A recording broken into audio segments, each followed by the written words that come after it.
ஒரு தீராத விளையாட்டு பிள்ளையா இருந்தார். செக்ஸில் ரொம்ப அதீத ஆர்வம் கொண்டவர் அப்படி சொல்லணும். காதல்னு போட்டிங்க நம்ம கொச்சப்பட்டு விடாது. காதல்ன்றது அது வேற. இது வந்து காமம். ஒரு புஷ்பவல்லின்ற ஒரு பெண்ணுக்கும் ஜெமினி கணேசனுக்கும் பிறந்தவங்க தான் இந்த ரேகா. எல்லாமே மும்பையில் தான் இவங்களுக்கு படிப்பு எல்லாமே வந்து மும்பையில் இருந்ததுனால ஒரு குறிப்பிட்ட பீரியட் வரைக்கும் கூட பார்த்தீங்கன்னா இவங்க ஜெமினி கணேசன் பொண்ணுன்னு தன்னை வந்து அடையாளப்படுத்திக்கல. ஆரம்ப காலத்தில் 70கள் காலகட்டத்தில் நீங்கள் எங்கே பார்த்தாலும் கேட்டினா கொடி கட்டி பிறந்தவங்க. 70களில் வந்து பெரிய அளவில் பேசப்பட்டாங்க. 70லேருந்து இந்த 80க்குள்ளே வந்து அவங்க கொடி தான் ஃபுல்லாகவே மும்பையில். எல்லை மீறிய கவர்ச்சி, கிட்டத்தட்ட அது ஆபாசத்தை தூண்டக்கூடிய கவர்ச்சி, அதுவும் குறிப்பாக வந்து ஒரு செக்ஸ் அடையாளமாகவே பார்க்கப்பட்டாங்க ரேகா. நான் சொல்ல 90கள் விட்டு படம். அதுக்கப்புறம் வந்து இந்த மாதிரியான மஞ்சள் பத்திரிகை. அந்த மஞ்சள் பத்திரிகை பெரும்பாலும் யாருடைய படம் இருக்குன்னு கேட்டிங்கன்னா ரேகா. இது எப்படி உங்களுக்கு தெரியும்னு கேட்காதீங்க. இதெல்லாம் உங்களுக்கு தெரியும்னு கேட்டிங்கன்னா நான் வெளிப்படையாக சொல்லிடுவேன். அன்னைக்கு காலகட்டத்தில் அவங்களுக்கு வந்து ஒரு கல்யாணம் நடந்துச்சு. முகேஷ் அகர்வால்னு ஒரு தொழில் அதிபரை வந்து கல்யாணம் பண்ணி. உங்களுக்கு தெரியல, நடிகைகள்லாம் பெரும்பாலும் வந்து தொழில் அதிபரை தான் கல்யாணம் பண்ணிப்பாங்க. அவர் வந்து சூசைட் பண்ணி செத்து போயிட்டார். அவருக்கு வந்து ஏற்கனவே வந்து டைவர்ஸ் ஆனவர். அவருக்கு வந்து ஒரு மகள். அந்த மகளுக்கும் ரேகாவுக்கும் வந்து பார்த்தீங்கன்னா ஒரு தொடர்பு, இல்லீகல் கான்டாக்ட்ஸ் இருந்தது அப்படின்னு சொல்றாங்க. அதை அவர் கண்ணில் பார்த்துட்டாரு, நேரில் பார்த்துட்டு தான் அவங்க சூசைட் பண்ணி இறந்துட்டாரு. ஆனாலும் எந்த வழக்கும் எந்த வாய்தாவுக்கும் அவங்க வந்து எதுவும் பிரச்சனையே இல்லை. ஏன்னா அந்த அளவுக்கு அவங்க வந்து உள்ளங்கையில் வச்சுருந்தாங்க. அன்றைக்கி இருந்த காங்கிரஸ் அரசாக இருக்கட்டும், அதில் இருக்கிற அமைச்சர்களாக இருக்கட்டும், ஒட்டுமொத்த பாலிவுட்டில் இருக்கிற முன்னணி நடிகர்கள் அத்தனை பேரும் அவங்க உள்ளங்கையில் இருந்தாங்க. ஒட்டுமொத்த 70களில் வந்து ஒரு செக்ஸ் அடையாள சின்னமாக தான் வந்து அவங்க பார்க்கப்பட்டாங்க. அன்றைக்கும் பெரிய அளவில் வந்து பார்த்திங்கன்னா ஒரு 1000 கோடின்றதெல்லாம் கம்மியாக இருக்கும்னு நான் நினைக்கிறேன்.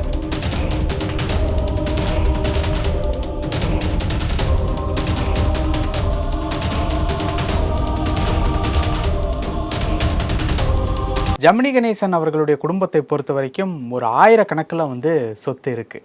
ஆனால் ஜெமினி கணேசனுடைய மகள் ரேகாவுக்கு வாரிசு எதுவும் இல்லாததுனால அந்த 1000 கோடி ரூபாய் சொத்து என்ன ஆக போகுது? யார் ஆட்டை போட போகிறாங்க? இல்லை, அது ஒரு கேள்வியாக இருக்குது.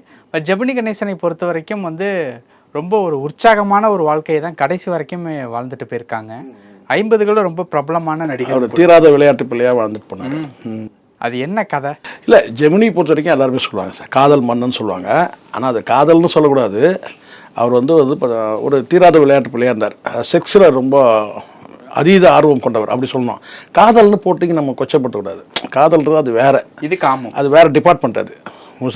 இது வந்து காமம். செக்ஸில் வந்து அடங்காத சில பேர் இருப்பாங்கல்ல, இந்த டிஃப்ரெண்ட் டேஸ்ட் பார்த்துக்கிட்டே இருப்பாங்க. இது சரியில்லை, அது சரியில்லை, இது அப்படி. இவன் எப்படி இந்த ட்ரெஸ் எடுக்க போகும்போது கூட பார்த்தீங்கன்னா சில பேர் சாட்டிஸ்ஃபைட் அடைய மாட்டான். இது முதல்ல அந்த ட்ரெஸ் என்பதே வந்து பார்த்தீங்கன்னா மானத்தை மறைக்கிறது தானே. ஆனால் அதையும் வந்து பார்த்திங்கன்னா வந்து விதவிதமாக வந்து எடுக்கணும். அதில் வந்து நல்லா குவாலிட்டியான வந்து அந்த மாதிரி ரொம்ப பிராண்டடாக எடுக்கணும்னு சில பேர் ஆசைப்படுவாங்கல்ல. அந்த மாதிரி வந்து ஒரு டிஃப்ரெண்ட்டாக வந்து பார்க்கக்கூடியவங்க, பிராண்டடாக பார்க்கக்கூடியவங்களாம் இருக்கிறாங்க. ஒரு ட்ரெஸ் விஷயத்தில் அப்படி இருக்கும்போது அதே மாதிரி உணவு விஷயத்தில் பார்ப்பேன். அவங்களுக்கு தெரியும் நினைக்கிறேன். நமக்கு பசிக்கு தான் நம்ம சாப்பிடுவோம். ஆனால் சில பேர் என்னன்னு கேட்டிங்கன்னா ருசிக்காக இந்த ஹோட்டல் நல்லா இருக்குது, அந்த ஹோட்டல் நல்லா இருக்குது, ஸ்டேட்டஸ் போடுறதுக்காகவே. ஆமாம், அது ஒரு பக்கம் இருக்குது. அது வேறு, அது ஸ்டேட்டஸ் பைத்தியங்கள். அது இப்போ தானே நீங்கள் சொல்கிறது. இது 2020க்கு பிறகு வந்த பைத்தியங்கள் அது. ஆமாம், லாக்டவுனுக்கு பிறகு. நான் சொல்கிறது கேட்டினா அது உணவாக இருக்கட்டும், உடையாக இருக்கட்டும், அதில் வந்து டிஃப்ரெண்ட், அதாவது கேட்டினா வந்து வெவ்வேறு டேஸ்ட்டை பார்க்குறவங்க இருப்பாங்க. இப்போ செக்ஸில் பொறுத்த வரைக்கும் கேட்டிங்கன்னா வந்து ஒரு சாட்டிஸ்ஃபைட் இருக்குது. அதாவது கேட்டால் ஒரு மனைவியை திருமணம் பண்ணிக்கிட்டு செக்ஸ்னால் இவங்களோட மட்டும்தான் அந்த செக்ஸுன்ற வாழறதுன்னு ஒன்று இருக்குது. அதுதான் ஏகபத்தினி விரதம்னு சொல்லுவாங்க சில பேர். அதாவது ஒரே மனைவியோட வாழறதுன்னு. ஜெமினி வந்து அப்படி கிடையாது. அவர் வந்து நிறைய வந்து பண்ணார். இறக்கிறதுக்கு ஒரு 7-8 வருஷத்துக்கு முன்னாடி கூட ஒரு திருமணம் பண்ணார். ரொம்ப லேட்டஸ்ட்டாக வந்து பண்ணார். அந்த திருமணத்துக்கு கூட வந்து பெரிய அளவில் பேசப்பட்டது. அது கலைஞர் கூட வாழ்த்துலாம் சொன்னார் அந்த திருமணத்துக்கு. வந்து அதெல்லாம் கடந்த காலத்தில் நடந்துச்சு. இப்படி வந்து அவருடைய மனைவிகள் பொறுத்த வரைக்கும் பலரும் கூட இருக்கிறாங்க. என்னன்னு கேட்டால் உண்மையாக வந்து அவங்க யார்கிட்ட வாழ்ந்தாங்கன்னு சொன்னால் அவங்க தனிப்பட்ட முறையில் போய் கூப்பிட்டு கேட்டால் தான் இத்தனை மனைவி இருந்த நீங்கள் உண்மையாக வாழ்ந்தது யார் கூட வாழ்ந்தீங்கன்னு சொன்னால் அது அவங்க சொல்லுவாங்க. உங்களுக்கு உண்மையான்றதை விட கேட்டால் யார்கிட்ட வந்து நீங்கள் உண்மையான அந்த அன்பை பார்த்தீங்க, எந்த மனைவி கிட்ட அப்படின்னு சொல்லி கேட்டலாம். குழந்தை பெற்றுக்கிறது பெரிய விஷயம் இல்லை சார். செக்ஸுன்றது வந்து பார்த்திங்கன்னா சில நேரங்களில் சக்ஸஸ் ஆனால் குழந்தை, செக்ஸில் வந்து சக்ஸஸ் ஆகலைன்னா அது குழந்தை இல்லாமல் கூட இருக்கிறாங்க.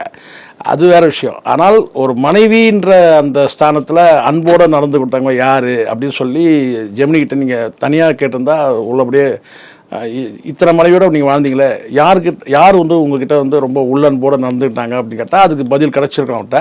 ஆனால் அப்படி யாரும் பதில் கேட்கவே இல்லை. அவர் வந்து கடைசி வரைக்கும் அவர் வந்து ஒரு காதல் மன்னன், காதல் சக்கரவர்த்தி, காதல் இளவரசன் அப்படி தான் பேசி அவர் வந்து அது காதல் இளவரசன் கமலஹாசன் நினைக்கிறேன் ஒரு பிரச்சனைக்கு வர போகிறார். அப்போது இந்த மாதிரி ஒரு பட்டப்பேர் கொடுத்து அவரை வந்து இது பண்ணிட்டாங்க. அதில் வந்து ஒரு புஷ்பவல்லின்ற ஒரு பெண்ணுக்கும் ஜெமினி கணேசனுக்கும் பிறந்தவங்க தான் இந்த ரேகா. ஸோ அதனால் இவங்களுடைய பயணம் எல்லாமே வந்து கேட்டிங்கன்னா வந்து ஒரு வேளை எல்லாமே மும்பையில் தான், இவங்களுடைய படிப்பு எல்லாமே வந்து மும்பையில் இருந்ததுனால ஒரு குறிப்பிட்ட பீரியட் வரைக்கும் கூட பார்த்தீங்கன்னா இவங்க ஜெமினி கணேசன் பொண்ணுன்னு தன்னை வந்து அடையாளப்படுத்திக்கல. ஆரம்ப காலத்தில் எந்த இடத்துலையும் வந்து பார்த்தீங்கன்னா அதை பல முறை பேசும்போது சொல்லியிருக்கிறார். யாருன்னா ஜெமினி கணேசன் கேட்டால் ரேகா வந்து என் மகள் தான், இந்த மாதிரி வந்து புஷ்பவல்லிக்கும் எனக்கும் பிறந்தவ அப்படின்ற மாதிரி சொன்னாங்க. முக அடையாளங்கள் வந்து நல்லாவே தெரியும். அது வந்து ஜெமினி கணேசன் ஒரு டை தான்ன்றது தெரியும். முழுக்க முழுக்க அவங்களுடைய பயணம் எல்லாமே வந்து அங்கே தான் இருந்துச்சு. 54 பிறந்தாலும் 70கள் காலகட்டத்தில் நீங்கள் எங்கே பார்த்தாலும் கேட்டினா கொடி கட்டி பிறந்தவங்க. 70களில் வந்து பெரிய அளவில் பேசப்பட்டாங்க.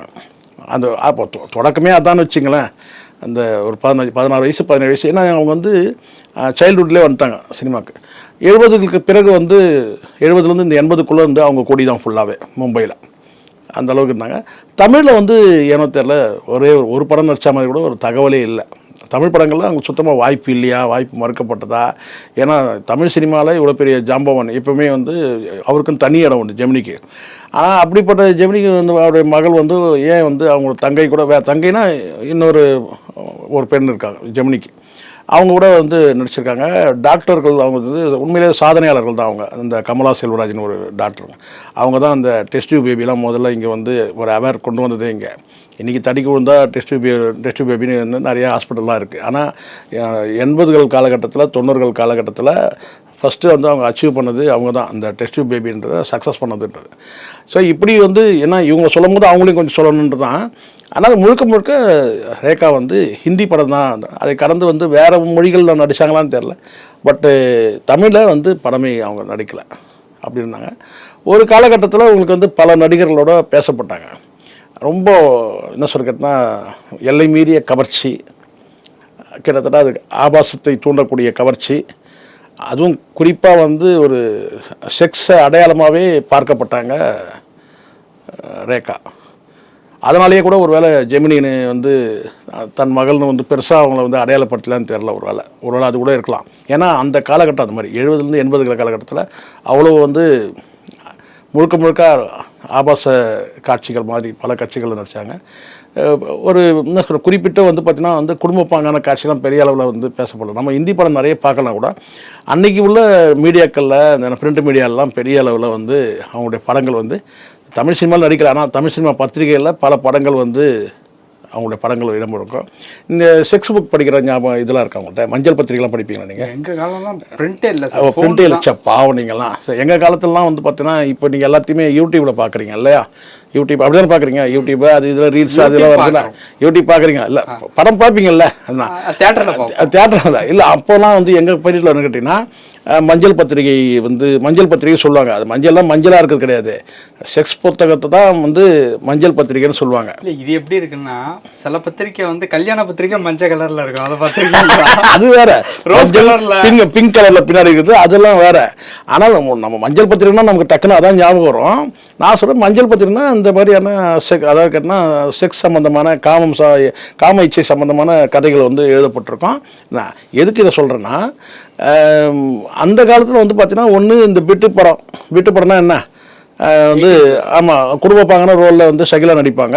ஆனால் திடீர்னு சம்மந்தமே இல்லாமல் வேற ஒரு பொண்ணு வந்து பார்த்தீங்கன்னா வந்து ஒரு ப்ளூ கலரில் ஒரு படம் ஓடும். எதுக்கு சொல்கிறேன்னா ஆனால் படத்தில் வந்து நான் கேட்டிங்கன்னா வந்து பேர் என்னமோ வந்து இப்போ வந்து நல்ல பேராக கூட இருக்கும் தலைப்பு. ஆனால் ஷகிலாவும் நல்ல கேரக்டர் தான் நடிப்பாங்க அந்த படத்தில். திடீர்னு சம்மந்தம் இல்லாமல் வந்து பார்த்தீங்கன்னா ஒரு சீன் வந்து பார்த்தீங்கன்னா வேற ஒரு நடிகை வந்து போடும். அது பிட்டு படம். அது சரிங்களா? இது எதுக்கு சொல்கிறேன்னா அன்னைக்கு வந்து இதுதான் கோலோச்சின்ற அந்த பிட்டு படம். நான் சொல்ல 90களுக்கு பிட்டு படம். அதுக்கப்புறம் வந்து இந்த மாதிரியான மஞ்சள் பத்திரிகை. அந்த மஞ்சள் பத்திரிகை இருந்தால் வந்து பெரும்பாலும் யாருடைய படம் இருக்குன்னு கேட்டிங்கன்னா ரேகாவோட படம். இது எப்படி உங்களுக்கு தெரியும்னு கேட்காதீங்க. இதெல்லாம் உங்களுக்கு தெரியும்னு கேட்டால் நான் வெளிப்படையாக சொல்லிடுவேன். ஆமாம், நான் வந்து எல்லா புத்தகமும் படிச்சிருக்கிறேன், அப்படியே மஞ்சள் பத்திரிகையும் நான் படிச்சிருக்கிறேன். அதில் வந்து பெரும்பாலும் அந்த போட்டோக்கள் வந்து ரேகாவுடைய படங்கள் இருக்கும். அன்னைக்குள்ள காலகட்டத்தில் சில வந்து வாரப்பத்திரிகைகள் கூட வந்துச்சு. விருந்து அப்படின்னு சொல்லி ஒரு இந்து நேசன் அப்படின்னு சொல்லி ஒரு பத்திரிக்கை, அப்புறம் சரோஜா தேவின்னு ஒரு பத்திரிக்கை. இப்படி வந்து என்னடா இவ்வளோ பெரிய லிஸ்ட்டு போகிறோன்னு நினைக்காதீங்க. நம்ம எல்லா குப்பையும் படிச்சிருக்கிறோம் அப்படின்னு சொல்கிறது. அது கிரைம் நாவலாக இருந்தால் ராஜேஷ்குமார், ராஜேந்திரகுமார், சுபா, பட்டுக்கோட்டை பிரபாகர், இந்திரா சவுந்தரராஜன் இப்படி இருந்தாலும் சரி, அதே மாதிரி நாவல்கள் இருந்தாலும் சரி, அது வந்து அனுராதா ரமணன், வாசந்தி, இது மாதிரி இப்படி எல்லாமே புரட்சியாளர் புத்தகம்னா அது வந்து வேறு லெவல். அது சரிங்களா சொல்கிறது. காலைல எடுத்தோம்னா மறுநாள் வந்து நைட்டு ஃபுல்லாக முடிச்சு மறுநாள் காலைல தான் முடிப்போம். நைட் எடுத்தால் நைட்டு 9 மணிக்கு எடுத்தோம்னா அந்த புரட்சியாளருடைய வாழ்க்கை வரலாறு மொத்தம் முடித்து மறுநாள் காலைல தான் முடிப்போம். இது மாதிரி நிறைய புத்தகங்கள், வாரப்பத்திரிகைகள் இப்படி வரும்போது பெரும்பாலான சினிமா சம்பந்தமான ஒரு வியாபார வர்த்தக ரீதியாக வரக்கூடிய வந்து பத்திரிகைகள் இருக்கு இல்லையா, அதுலேயே வந்து அலங்கரிக்கிறது வந்து இந்த அம்மா தான். யார்? ரேகா தான். திரும்பி தமிழ் படத்தில் நடிக்கலை, நல்லா கவனிங்க, தமிழ் படத்தில் நடிக்கலை. அதே மாதிரி மஞ்சள் பத்திரிகையிலே வந்து பார்த்திங்கன்னா இவங்களுடைய படம் தான் இருக்கும். இது நான் சொல்கிறது 70-80கள் காலகட்டத்தில் நான் சொல்கிறேன். அதுக்கப்புறம் போட்டு பல நடிகைகள் வந்துட்டாங்கன்னு வச்சுங்களேன். ஆனால் அன்னைக்கு காலகட்டத்தில் வந்து என்னதான் நீங்கள் ஸ்ரீதேவி வந்து பெரிய சூப்பர் ஸ்டார் அங்கே போய் எல்லாரையும் அடித்து காலி பண்ணால் கூட, பட் ரேகாக்குன்னு வந்து அந்த இன்றைக்கி 74 வயசுன்னு நினைக்கிறேன், 72 வயசுக்கு மேலே இன்றைக்கி அந்த அம்மாவுக்கு. ஆனால் வந்து ஒரு காலகட்டத்தில் பெரிய அளவில் பேசப்பட்டாங்க. எங்கே வாரிசே இல்லாமல் போனதுக்கு இல்லை, வாரிசுனா அவங்களுக்கு எனக்கு தெரிஞ்சு ஒரு அன்னைக்கு காலகட்டத்தில் அவங்களுக்கு வந்து ஒரு கல்யாணம் நடந்துச்சு. முகேஷ் அகர்வால்னு ஒரு தொழில் அதிபரை வந்து கல்யாணம் பண்ணி, இப்போ உங்களுக்கு தெரியல, நடிகைகள்லாம் பெரும்பாலும் வந்து தொழில் அதிபரை தான் கல்யாணம் பண்ணிப்பாங்க. ஆனால் அவன் என்ன தொழில் பண்ணுறான், ஏது பண்ணுறான்னு மட்டும் அது மட்டும் வெளியே தெரியாது. பெரும்பாலும் நடிகைகள் வந்து யாருங்க கல்யாணம் பண்ணிக்கிறாங்க, தொழிலதிபர் கல்யாணம் பண்ணிக்கிட்டாரு. அந்த தொழிலதிபர் என்னங்க தொழில் செஞ்சார் அது தெரியாது. ஆனால் அப்படி ஒரு தொழிலதிபர் வந்து முகேஷ் அகர்வால்னு ஒருத்தர் திருமணம் பண்ணிட்டு அவர் வந்து சூசைட் பண்ணி செத்து போயிட்டார். அதுக்கு காரணம் அன்றைக்கி உள்ள பத்திரிகை அன்றைக்கி பரவலாக பேசப்பட்டது. நான் சொல்லலை, ஏன்னா அப்படி சொல்லிட்டா தான் சேஃப் நமக்கு. நான் சொல்ல அன்றைக்கி காலகட்டத்தில் பரவலாக பேசப்பட்டது நான் கேட்டேன்னா வந்து பல பத்திரிகைகள் எழுதப்பட்டது. அன்றைக்கி சூழ்நிலையில் இவங்களுக்கும் வந்து பார்த்திங்கன்னா அவர் முகேஷ் அகர்வாலுக்கும் திருமணத்தை ஒரு அதீத காதலில் வந்து அவர் இருந்தார். யார் மீது? ரேகா மீது. அவருக்கு வந்து ஏற்கனவே வந்து டைவர்ஸ் ஆனவர். அவர் ஏற்கனவே வந்து டைவர்ஸ் ஆனவர். அவருக்கு வந்து ஒரு மகள். அந்த மகளுக்கும் இவங்களுக்கும் யாருக்கு? ரேகாவுக்கும் வந்து பார்த்திங்கன்னா ஒரு தொடர்பு, ஒரு எல்லை மீறிய மகள் தான் இத்தனைக்கும். யாருக்கு? முகேஷ் அகர்வால் மகள். அப்போ இவங்களுக்கும் கிட்டத்தட்ட மகள் மாதிரி தானே இருக்கணும். ஆனால் வந்து அவங்களுக்கும் அந்த முகேஷ் அகர்வாலுடைய அதாவது கணவர், அந்த கணவருடைய முதல் மனைவியோட அந்த மகளுக்கும் ரேகாவுக்குமே வந்து ஏதோ ஒரு இல்லீகல் கான்டாக்ட்ஸ் இருந்தது அப்படின்னு சொல்கிறாங்க. அதை அவர் கண்ணில் பார்த்துட்டாரு, நேரில் பார்த்துட்டு தான் என்ன சூசைட் பண்ணி இறந்துட்டாருன்னு ஒரு தகவல் சொல்கிறாங்க. அதை கடந்து இன்னொன்று கூட சொல்கிறாங்க வந்து இவங்களுக்கு வந்து பல்வேறு நடிகர்களோட ஒரு உறவு இருந்ததுனால, தொடர்பு இருந்ததுனால, அதனாலேயும் வந்து பார்த்திங்கன்னா ஒரு கருத்து வேற்றுமை அவருக்கு வந்து ஒரு கட்டத்தில் வந்து அவர் சூசைட் பண்ணிட்டாரு அப்படின்னும் வந்து ஒரு தகவல் இருக்குது. ஆனாலும் எந்த வழக்கும் எந்த வாய்தாவுக்கும் அவங்க வந்து எதுவும் பிரச்சனையே இல்லை. ஏன்னா அந்தளவுக்கு அவங்க வந்து உள்ளங்கையில் வச்சுருந்தாங்க. அன்றைக்கி இருந்த காங்கிரஸ் அரசாக இருக்கட்டும், அதில் இருக்கிற அமைச்சர்களாக இருக்கட்டும், ஒட்டுமொத்த பாலிவுட்டில் இருக்கிற முன்னணி நடிகர்கள் அத்தனை பேரும் அவங்க உள்ளங்கையில் இருந்தாங்க. மிகப்பெரிய அளவில் வந்து பார்த்தீங்கன்னா வந்து அதுவும் குறிப்பாக தமிழ்நாட்டில் ஜெமினி கணேசனுடைய மகள்னே வந்து நீண்ட காலம் தெரியாமல் இருந்துச்சு. அதுக்கப்புறம் ஒரு காலகட்டத்துக்கு பிறகு தான் ஒரு பெரிய வந்து ஒரு குடும்ப நிகழ்வில் கூட அவங்க வந்து பெருசாக வந்து பங்கேற்ற மாதிரி கூட காட்சிகள் கிடையாது. பெருசாக வந்து பத்திரிகைகளே வெளியே வரல. ஜெமினி கணேசனை பொறுத்த வரைக்கும் நிறைய மனைவிகள் எத்தனைன்றது அவர் சொன்னால் தான் தெரியும். அவர் இப்போ இல்லவும் இல்லை. கடைசியாக சாகிறதுக்கு முன்னாடி கூட ஒரு திருமணம் பண்ணிக்கிட்டார் அவர். அது ஒரு பெரிய சச்சரவாச்சு, இவ்வளோ வயசில் இருந்து இந்த மாதிரி சொல்லிட்டு. அதனால் அவர் வாழ்க்கையை வந்து நல்லா வந்து என்ஜாய் பண்ணி வாழ்ந்தார். அதனால தான் காதல் மன்னன் சொல்லியிருக்கூடாது. அவர் வந்து ஒரு தீராத விளையாட்டு பிள்ளை அப்படின்னு சொல்லியிருக்கலாம், இல்லை காமத்தை மையப்படுத்தி போயிருக்கலாம். ஆனால் வந்து காமேஸ்வரன் வச்சுருக்கலாம், ஒரு காமேஸ்வரன் அப்படின்னா. ஆனால் காதல்ன்றது வந்து ஒரு புனிதமானது, அதை வந்து கொச்சப்படுத்தக்கூடாதுன்றது என்னுடைய எண்ணம். ஆனால் அவருடைய பேத்தி அப்படின்னு சொல்லிக்கக்கூடிய அளவுக்கு வாரிசு இல்லாமல் போனது அப்படிங்கிறது இல்லை. இப்போது பேத்தின்றதுன்னா இப்போ ஜெமினி கணேசன் இறந்துட்டார். அவருக்கு வந்து பார்த்தீங்கன்னா கடைசி காலத்தில் அவர்லாம் ஒன்றும் கஷ்டம் கிடையாது. அவர் நல்லா தான் இருந்தார். அவர் சொத்து பத்துலாம் இருந்து நிறைய அவர் சம்பாரித்த சொத்துக்களே நிறைய இருந்துச்சு. ரெண்டாவது அவங்க பெருமைக்குரிய டாக்டர்கள் வந்து அவங்களுடைய மகள்கள் எல்லாம் இந்த இன்னமும் வந்து பார்த்திங்கன்னா அவங்களுக்கு இருந்து கிட்டத்தட்ட எனக்கு தெரிஞ்சு 1000 கோடின்றாங்க. அது ரொம்ப கம்மியாக இருக்கும். ஏன்னா வந்து உள்ளங்கையிலேயே பாலிவுட்டை வச்சுருந்தவங்க சரிங்களா. அப்படி இருக்கும்போது ஒட்டுமொத்த 70களில் வந்து ஒரு செக்ஸ் அடையாள சின்னமாக தான் வந்து அவங்க பார்க்கப்பட்டாங்க. அப்படிங்கும்போது பெரிய அளவில் வந்து பார்த்திங்கன்னா ஒரு 1000 கோடின்றதெல்லாம் கம்மியாக இருக்கும்னு நான் நினைக்கிறேன். ஆனால் எத்தனை கோடி எல்லாம் இருந்தால் என்ன, கடைசி நேரத்தில் வந்து உங்களுக்கு வயசு வந்து இப்போ 72 வயசு ஆகிடுச்சு, மூமெண்ட் இருக்குது. அந்த 1000 கோடி சொத்து யாருக்கு போகும்ன்றது இப்போ பல பேருடைய கேள்வியாக இருக்குது. எனக்கு தெரிஞ்சுன்னா வந்து அவங்களுக்கு வாரிசு இருக்கிறதுனா வந்து யாரும் கிடையாது, அவங்களுடைய அப்பாவும் கிடையாது, புஷ்பவல்லி இருக்கிறதுக்கான வாய்ப்பு கிடையாது. ஏன்னா 72 வயசு இவங்களுக்கு என்ன புஷ்பவல்லியும் இருக்க வாய்ப்பு இல்லை. அப்போ அந்த 1000 கோடி வந்து அவங்க எழுதக்கூடிய உயிரில் தான் இருக்குது. எப்படி ஸ்ரீவித்யா வந்து கடைசி காலத்தில் வந்து ஒரு குறிப்பிட்ட ஒரு நபர்கிட்ட வந்து சொத்துக்கள்லாம் கொடுத்து நீங்கள் வந்து ட்ரஸ்ட்டாக மெயின்டைன் பண்ணுங்கன்னு சொன்னாங்கன்னா அந்த மாதிரியான செய்யறதுக்கான வாய்ப்பு இருக்குது. மற்றொரு உரிமை கொண்டாட முடியுமான்றது தெரியல. மற்ற வந்து மகள்கள் இருக்கிறாங்களே, ஜெமினியோட மகள்கள், இன்னும் வேறு வேறு வாரிசுகள், பட் அவங்களாம் அதில் உரிமை கொண்டாடுவாங்களான்னு தெரியல. இல்லை அவங்க என்ன செய்வாங்கன்னு தெரியாது. அப்பாவுடைய வாரிசுகள் இது அப்பா அப்படின்ற அந்த அடிப்படையில் கூட செய்யலாம், அதை செய்யாமல் போகலாம். ஓகே சார், பல விஷயங்கள் பேசியிருக்கோம். நேரத்திற்கு நன்றி. நன்றி சார்.